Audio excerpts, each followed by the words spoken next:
অপরাধীকে যারা আড়াল করার চেষ্টা করছে, উৎসাহ দিয়েছে, তাদেরও শাস্তি হওয়া উচিত। এই জন্য আজকে এই আন্দোলনকে শক্তিশালী করার দরকার আছে।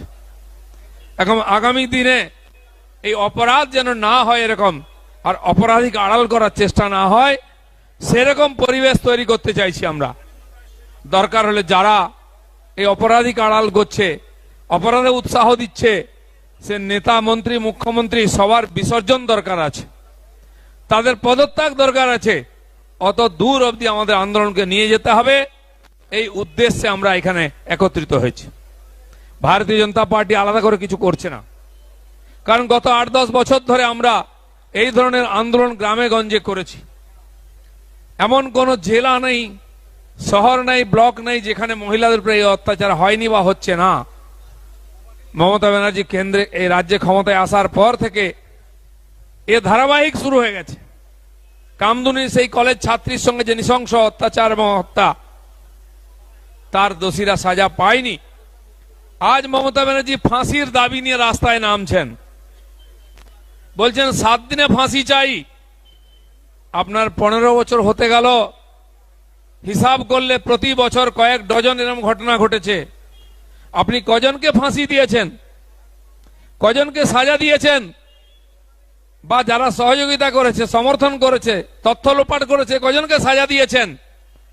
তারা যতটা অপরাধী আপনি ঠিক ততটা, আবার তার চেয়ে বেশি অপরাধী। তারা হয়তো একটা দুটো অপরাধ করেছে, কিন্তু এই যে শত শত অপরাধ হয়েছে গত কয়েক বছরে, তার পেছনে আপনার অলিখিত অদৃশ্য হাত রয়েছে। সে এতগুলো অপরাধের অপরাধী আপনি।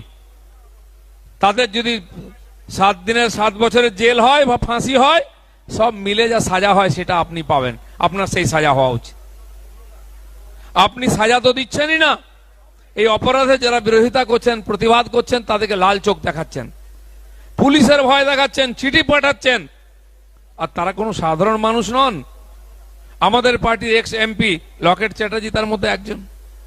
আপনার পার্টির বরিষ্ঠ নেতা, স্পোক্সম্যান এমপি সুকেন্দ্র শেখর রায়, কলকাতার বরিষ্ঠ নাগরিক ডাক্তার কুণাল সরকার, এবং আরো বহু বিশিষ্ট ব্যক্তি, ডাক্তার, উকিল, সাধারণ মানুষ, বিশিষ্ট ব্যক্তি, ব্লগার, সমাজকর্মী, যারা হয় সোশ্যাল মিডিয়াতে বা বক্তব্যের মাধ্যমে প্রতিবাদ করেছেন, তাদেরকে আপনি ভয় দেখাচ্ছেন, পুলিশ পাঠাচ্ছেন, কেস করছেন।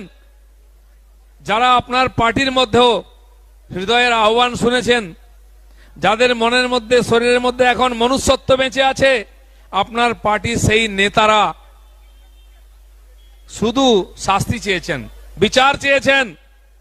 তার ফলে তারা আজকে আপনার যে প্রতিহিংসা, তার শিকার হয়ে গেছেন। ডক্টর শান্তনু সেন, আমি জানি না তিনি মানবতার জন্য বলেছেন না নিজের মেয়ের জন্য বলেছেন।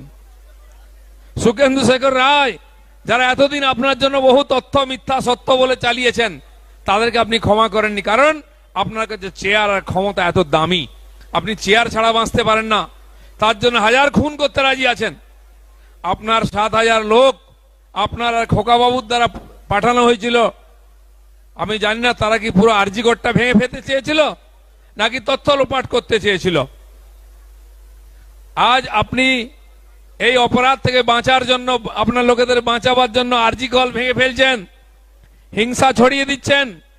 আমি এই সবার সামনে বলছি, কাল যদি পরিস্থিতি আসে তাকে চেয়ার ছাড়তে হয়, ক্ষমতা ছাড়তে হয়, পশ্চিম বাংলাটাকে উনি জ্বালিয়ে দেবেন, ছারখার করে দেবেন, আগুন লাগিয়ে দেবেন, আবার ভেঙে টুকরো টুকরো করে দেবেন। কারণ এই মহিলা ক্ষমতার প্রতি এত লোভ, তিনি ক্ষমতা ছাড়া থাকতে পারেন না। তার জন্য প্রবঞ্চনা, তার জন্য মিথ্যাচার সব করতে রাজি আছেন। নাহলে গ্রামে গঞ্জে শহরে এই ধরনের ব্যভিচার, দুরাচার চলছে কি করে? আমি শুনলাম লালবাজারে আজকে সন্দীপ ঘোষকে ডেকে পাঠিয়েছে, দিদির খুব প্যারের ভাই।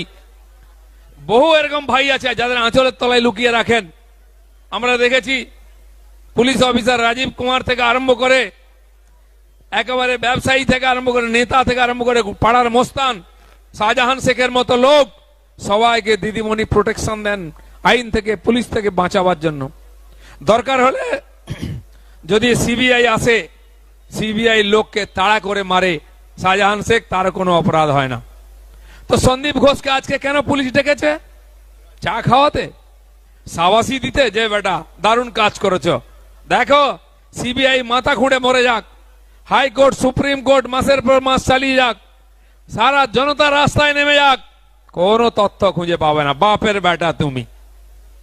নাকি রাজীব কুমার ডেকে পাঠিয়েছিলেন কি করে সিবিআই কে ধোকা দিয়ে টুপি দিতে হয়, কি করে বাঁচতে হয় আইন থেকে, কি করে তথ্য লোপাট করতে হয়, সেই ট্রেনিং দেওয়ার জন্য, শিক্ষা দেওয়ার জন্য? দিদিমণি বলছেন 7 দিন হয়ে গেল, কেন হচ্ছে না? আপনি 7 বছর 10 বছর লাগিয়ে দিয়েছেন, 15 বছর একটাকেও ফাঁসি দিতে পারেননি, সাজা দিতে পারেননি। নাকি আপনি বলতে চাইছেন দেখো 7 দিন হয়ে গেল সিবিআই কারো টিকি ধরতে পারেনি, এটা বোধহয় বলতে চাইছেন, চ্যালেঞ্জ নিচ্ছেন? আরে দিল্লির নির্ভয়া কাণ্ডে 7 বছর লেগেছিল, কিন্তু ফাঁসির সাজা হয়েছিল অপরাধীদের। সেই জন্য আইনের দেরি হতে পারে, জাস্টিস আছে, আপনার উপরে মানুষের বিশ্বাস নাই, আপনার পুলিশ আপনার প্রশাসনের উপরে ভরসা নাই। তাই আপনার পার্টির কর্মী যদি মারা যায় নিজেদের মধ্যে গ্যাং ক্লাস করে, তাহলে তার বাড়ির লোকেও সিবিআই চায়, কারণ তারা বলে টিএমসির লোকই মেরেছে, পুলিশ কিছু করবে না, সিবিআই চায়।